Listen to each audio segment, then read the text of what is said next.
Based questions. അന്തരീക്ഷത്തിലെ നീരാവിയുടെ അളവിൻ്റെ പേര് ആർദ്രത. വായുവിലടങ്ങിയിരിക്കുന്ന നീരാവിയുടെ യഥാർത്ഥ അളവ് കേവല ആർദ്രത. സോളാറിൽ പ്രകാശ ഊർജം ഏത് ഊർജമായാണ് മാറുന്നത്? വൈദ്യുത ഊർജം.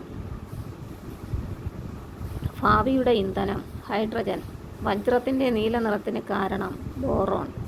അവസാനമായി കണ്ടുപിടിക്കപ്പെട്ട മൂലകം ഓഗനൈസൺ. ആദ്യത്തെ കൃത്രിമ മൂലകം ടെക്നീഷ്യം. തീ അണയ്ക്കാൻ ഉപയോഗിക്കുന്ന അലുമിനിയം സംയുക്തം ആലം. ന്യൂക്ലിയർ റിയാക്ടറുകളിൽ ഉപയോഗിക്കുന്ന ഇന്ധനം ഏതാണ്? പ്ലൂട്ടോണിയം. കൃത്രിമ പാനീയങ്ങൾക്ക് പുളി രുചി കിട്ടാൻ ചേർക്കുന്ന രാസവസ്തു ഫോസ്ഫോറിക് ആസിഡ്. ജലത്തിൽ ഏറ്റവും നന്നായി ലയിക്കുന്ന വാതകം അമോണിയ. ഹരിതഗ്രഹ വാതകങ്ങളിൽ ഏറ്റവും പ്രധാനപ്പെട്ട വാതകം ഏത്? Carbon dioxide. ചുണ്ണാമ്പുകല്ലിൻ്റെ രാസനാമം കാൽസ്യം കാർബണേറ്റ്.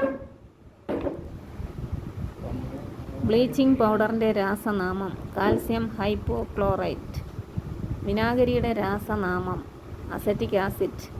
സോഡാജലത്തിൻ്റെ രാസനാമം കാർബോണിക് ആസിഡ്. അജിനാമോട്ടോയുടെ രാസനാമം മോണോ സോഡിയം ഗ്ലൂട്ടാമേറ്റ്.